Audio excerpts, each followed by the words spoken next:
Welcome into Atlanta Falcons Today. I am Tom Downey, and we are 43 subscribers away from 8,000 subs in total here on our Falcons channel. And I know for a fact, at least 43 of you, and probably a lot more than just 43 of you, are watching the show. You're a big Falcons fan, and you're not subscribed. Let's get that changed. Hit the big red button right now for free videos all season and off season long.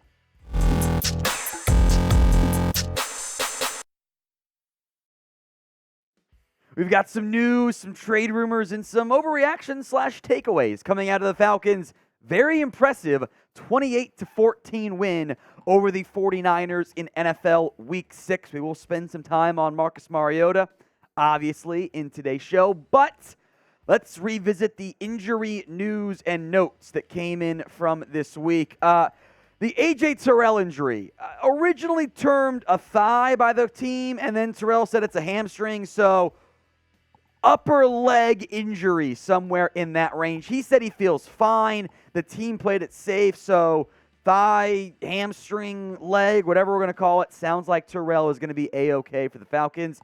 That's the good news. The bad news is there's some concern around Casey Hayward. That's what Arthur Smith said post-game, or I should say today's press conference, said that's the injury the Falcons are worried about long-term. More testing being done. I'm sure we'll know in like a 24-hour span, but Casey Hayward is injured with that shoulder injury. That would be a potentially huge loss for Atlanta, a team that does not have premier corner depth. So, sounds like Terrell's good. Hayward, not so much. We'll keep an eye on that one throughout the week for you guys. All right, some Week 6 overreactions now for the Atlanta Falcons. Let's begin with this one. How about Marcus Mariota being back?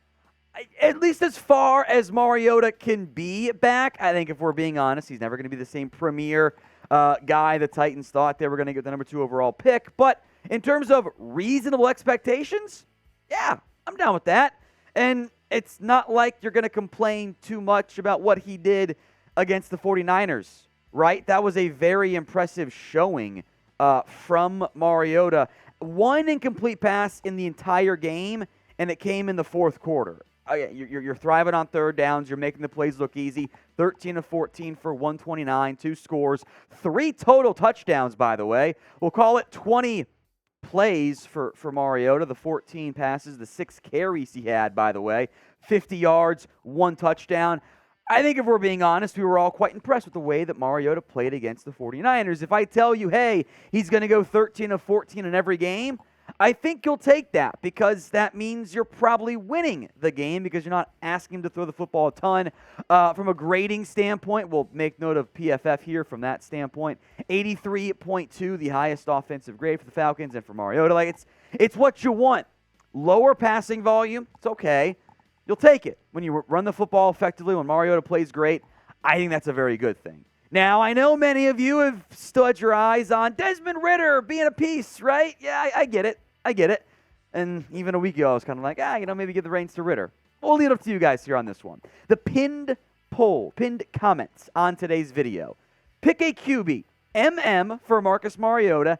DR for Desmond, at least for this year. If the ad break comes on YouTube, take advantage of it. Head down there and let me know. MM or DR. Let's go to our next overreaction. This is a big one. NFC South belongs to the Falcons. Yeah, probably not, but maybe. In all seriousness, the Falcons are in the mix. Their offense and that ground game, the throwback style, has been very effective so far this year. They're 3-3. They are tied with the Tampa Bay Buccaneers for first place in the NFC South.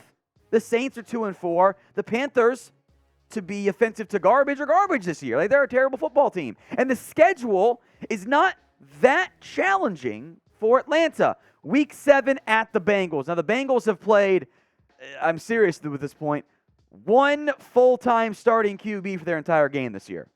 Cooper Rush, Joe Flacco, Dalton gets hurt. The Steelers bench Trubisky. They played Lamar Jackson, and now Mariota. The Bengals upset the Saints. They came rallying back, but they're beatable this year. They really are. The Panthers, garbage. The Chargers are a good football team. The Panthers, again, garbage. The Bears have not played well. The Commanders have not played well. Pittsburgh has not played well. The Saints, not been that good. You can absolutely envision this Falcons team going 5-3 in that 8-game stretch, or 6-2, and that would put them at 8 or 9 wins as they enter their very difficult stretch at the end of the Ravens.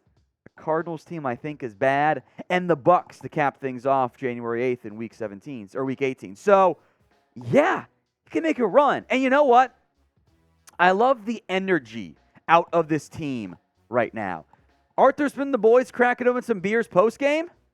It's a good thing. I think it's a good thing. That's the bond between your players and coach. That's what you want in the end. So make your predictions for me. Will the Falcons make the playoffs this year? Why for yes and for no? Let me know in the comment section. And yes, you can put some money on this as well. Chatsports.com/betfalcons. That URL takes you right into the BetUS site.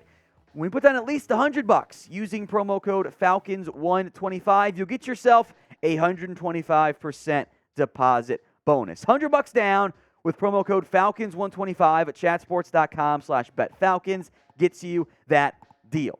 Check it out. You will not regret it. All right, final Week 6 overreaction.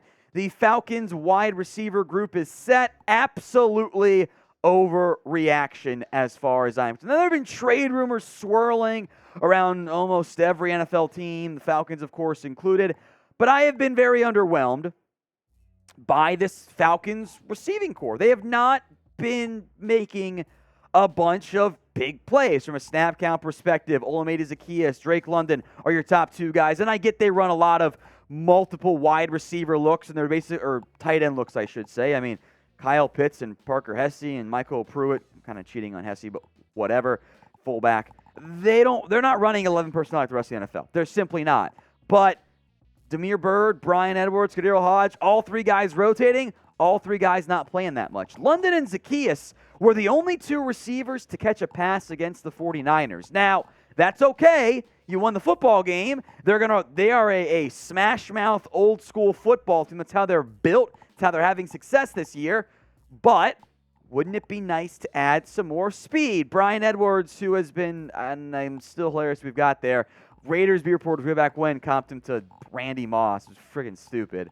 But maybe you could find a speedy outside threat with Zaccheaus able to do some slot stuff for you. London and Pittsburgh in the size. Maybe a pure vertical threat could make some sense. Nelson Agholor has fallen out of favor again. It was Bourne who was out of favor, then Agholor, and now we're going back and forth. And Agholor might be the guy on the outside looking in New England. Tyquan Thornton is back for the Patriots. The second-round pick returned from injury.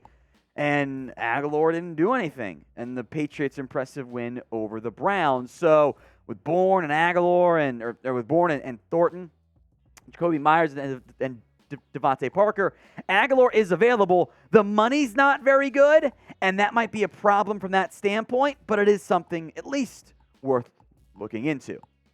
If you have not already subscribed, please do so. We're like 8.5 minutes into today's video. If you like what we're doing, you're still here and watching, hit that big red button and subscribe at youtube.com/Falcons TV. Free videos for you guys when you subscribe here on YouTube. One final trade. I guess I'll go rumor on this one. Christian McCaffrey. Some new odds out there in Atlanta. I would say, curiously, has the 9th best odds to trade for Christian McCaffrey at 16-1. $10 down and 6 return, blah, blah, blah. It's interesting for me to see those as the odds. McCaffrey does look back, by the way. He's been way more productive this year for the Carolina Panthers. He's been a focal point. He's been healthy for the most part this year. He's been productive and is going to surpass, I think, his combined numbers last 2 years this year alone. Maybe not touchdowns because the Panthers are bad at scoring touchdowns. They suck. Carolina, though, allegedly wants a first or multiple first-round picks. And I'm not doing that. Yeah, McCaffrey's super cheap this year. It's like the vet minimum, basically, salary-wise. But you're going to get Cordero Patterson back, and Patterson's actually been pretty good. So I understand it's a big-time name, but I don't want him. I think you're fine at running back, especially with the alleged asking price, which I don't think Panthers will sell McCaffrey cheap because He's youngish, and they don't save any money in the end. So what do you guys think? Our final question here of today's show. Would you make a trade for Christian McCaffrey? T for trade or P for pass?